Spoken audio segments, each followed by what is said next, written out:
गौरी पुत्र गणेश भगवान की जय। जय श्री कृष्णा, राधे राधे। नमस्कार दोस्तों, आपके अपने YouTube चैनल एक्सप्लोरिंग देव स्थानम में आपका स्वागत है। सोमवार के व्रत को लेकर मान्यता है कि इस व्रत को करने से भगवान शिव अपने भक्तों की मुराद जल्द ही पूरा करते हैं। सोमवार का दिन भगवान शिव को समर्पित है, इसलिए इस दिन भगवान शिव की पूजा और व्रत करने का महत्व और ज़्यादा बढ़ जाता है। यदि आप सोमवार के व्रत करते हैं तो आपको सोमवार व्रत कथा को पढ़ना बेहद ज़रूरी है, क्योंकि इसके बिना आपका व्रत अधूरा माना जाता है। तो आइए जानते हैं सोमवार की व्रत कथा। किसी नगर में एक धनी व्यापारी रहता था। दूर दूर तक उसका व्यापार फैला हुआ था। नगर के सभी लोग उस व्यापारी का सम्मान करते थे। इतना सब कुछ संपन्न होने के बाद भी वह व्यापारी बहुत दुखी था, क्योंकि उसके कोई पुत्र नहीं था, जिस कारण अपनी मृत्यु के पश्चात व्यापार के उत्तराधिकारी की चिंता उसे हमेशा सताती रहती थी। पुत्र प्राप्ति की इच्छा से व्यापारी प्रत्येक सोमवार भगवान शिव की व्रत पूजा किया करता था और शाम के समय शिव मंदिर में जाकर शिव जी के सामने घी का दीपक जलाया करता था। उसकी भक्ति देखकर माँ पार्वती प्रसन्न हो गईं और भगवान शिव से उस व्यापारी की मनोकामना पूर्ण करने का निवेदन करने लगीं। भगवान शिव बोले, इस संसार में सबको उसके कर्म के अनुसार फल की प्राप्ति होती है। जो प्राणी जैसा कर्म करते हैं उन्हें वैसा ही फल प्राप्त होता है। शिवजी द्वारा समझाने के बावजूद माँ पार्वती नहीं मानी और उस व्यापारी की मनोकामना पूर्ति हेतु वे शिवजी से बार बार अनुरोध करने लगीं। अंत में माता के आग्रह को देखकर भगवान भोलेनाथ को उस व्यापारी को पुत्र प्राप्ति का वरदान देना पड़ा। वरदान देने के पश्चात भोलेनाथ माँ पार्वती से बोले, आपके आग्रह पर मैंने पुत्र प्राप्ति का वरदान तो दे दिया है, परंतु इसका यह पुत्र 16 वर्ष तक ही जीवित रहेगा। उसी रात भगवान शिव उस व्यापारी के स्वप्न में आए और उसे पुत्र प्राप्ति का वरदान दिया और उसके पुत्र के 16 वर्ष तक जीवित रहने की भी बात बता दी। भगवान के वरदान से व्यापारी को खुशी तो हुई, लेकिन पुत्र की अल्पायु की चिंता ने उस खुशी को नष्ट कर दिया। व्यापारी पहले की तरह सोमवार के दिन भगवान शिव का विधिवत व्रत करता था। कुछ महीनों के बाद उसके घर एक अति सुंदर बालक ने जन्म लिया और घर में खुशियां ही खुशियां आ गईं।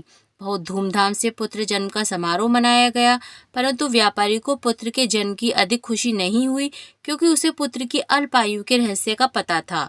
जब पुत्र 12 वर्ष का हुआ तो व्यापारी ने उसके मामा के साथ पढ़ने के लिए उसे काशी भेज दिया। लड़का अपने मामा के साथ शिक्षा प्राप्ति हेतु चल दिया। रास्ते में जहाँ भी मामा भांजे विश्राम हेतु रुकते, वहीं यज्ञ करते और ब्राह्मणों को भोजन कराते। लंबी यात्रा के बाद मामा भांजे एक नगर में पहुंचे। उस दिन नगर के राजा की कन्या का विवाह था, जिस कारण पूरे नगर को सजाया गया था। निश्चित समय पर बारात आ गई, लेकिन वर का पिता अपने बेटे के एक आंख से काने होने के कारण बहुत चिंतित था। उसे भय था कि इस बात का पता चलने पर कहीं राजा विवाह से इनकार न कर दे, इससे उसकी बदनामी भी होगी।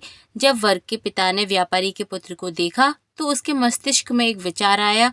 उसने सोचा, क्यों न इस लड़के को दूल्हा बनाकर राजकुमारी से विवाह करा दूं। विवाह के बाद इसको धन देकर विदा कर दूंगा और राजकुमारी को अपने नगर ले जाऊंगा। वर के पिता ने लड़के के मामा से इस संबंध में बात की। मामा ने धन मिलने के लालच में वर के पिता की बात स्वीकार कर ली। लड़के को दूल्हे का वस्त्र पहनाकर राजकुमारी से विवाह कर दिया गया। राजा ने बहुत सारा धन देकर राजकुमारी को विदा किया। शादी के बाद लड़का जब राजकुमारी के साथ लौट रहा था तो वह सच नहीं छिपा सका और उसने राजकुमारी की ओढ़नी पर लिख दिया, राजकुमारी, तुम्हारा विवाह मेरे साथ हुआ था। मैं तो वाराणसी पढ़ने के लिए जा रहा हूँ और अब तुम्हें इस नव युवक की पत्नी बनना पड़ेगा। वह एक आंख से काना है, वह तुम्हारा पति नहीं है। जब राजकुमारी ने अपनी ओढ़नी पर लिखा हुआ पढ़ा तो उसने काने लड़के के साथ जाने से इनकार कर दिया। राजा को जब ये बात पता चली तो उसने राजकुमारी को महल में ही रख लिया। उधर लड़का अपने मामा के साथ वाराणसी पहुंच गया और गुरुकुल में पढ़ना शुरू कर दिया। जब उसकी आयु 16 वर्ष की हुई तो उसने यज्ञ किया। यज्ञ की समाप्ति पर ब्राह्मणों को भोजन कराया और खूब अन्न वस्त्र दान किए। रात को वह अपने शयन कक्ष में सो गया।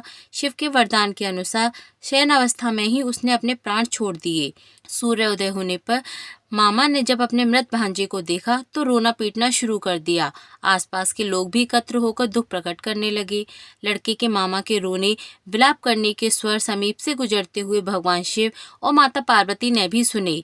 माता पार्वती ने भगवान से कहा, हे प्राणनाथ, मुझे इसके रोने के स्वर सहन नहीं हो रहे हैं, आप इस व्यक्ति के कष्ट को दूर करें। भगवान शिव ने माता पार्वती के साथ अदृश्य रूप में समीप जाकर देखा तो भोलेनाथ माता पार्वती से बोले, यह तो उसी व्यापारी का पुत्र है जिसे मैंने 16 वर्ष की आयु का वरदान दिया था।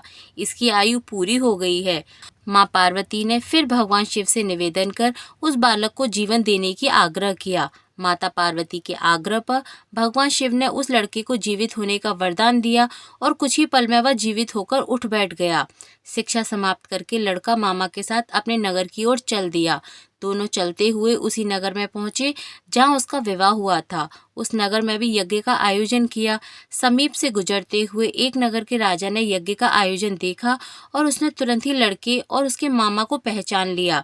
यज्ञ के समाप्त होने पर राजा मामा और लड़के को महल में ले गया और कुछ दिन उन्हें महल में रखकर बहुत सा धन, वस्त्र आदि देकर राजकुमारी के साथ विदा कर दिया। इधर भूखे प्यासे रहकर व्यापारी और उसकी पत्नी बेटे की प्रतीक्षा कर रहे थे। उन्होंने प्रतिज्ञा कर रखी थी कि यदि उन्हें अपने बेटे की मृत्यु का समाचार मिला तो दोनों अपने प्राण तुरंत ही त्याग देंगे। परंतु जैसे ही उसने बेटे के जीवित वापस लौटने के समाचार सुना तो वह बहुत प्रसन्न हुआ। वह अपनी पत्नी और मित्रों के साथ नगर के द्वार पर पहुंचा।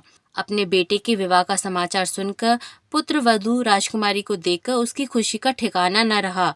उसी रात भगवान शिव ने व्यापारी के स्वप्न में आकर कहा, हे श्रेष्ठी, मैंने तेरे सोमवार के व्रत करने और व्रत कथा सुनने से प्रसन्न होकर तेरे पुत्र को लंबी आयु प्रदान की है। पुत्र की लंबी आयु जानकर व्यापारी बहुत प्रसन्न हुआ। शिव भक्त होने तथा सोमवार का व्रत करने से व्यापारी की सभी मनोकामना पूर्ण हुई। इसी प्रकार जो भक्त सोमवार को विधिवत व्रत करते हैं और व्रत कथा सुनते हैं, उनकी सभी इच्छाएं पूरी होती हैं और भगवान भोलेनाथ का आशीर्वाद बना रहता है। बोलिए पार्वती माँ की जय, भोलेनाथ की जय।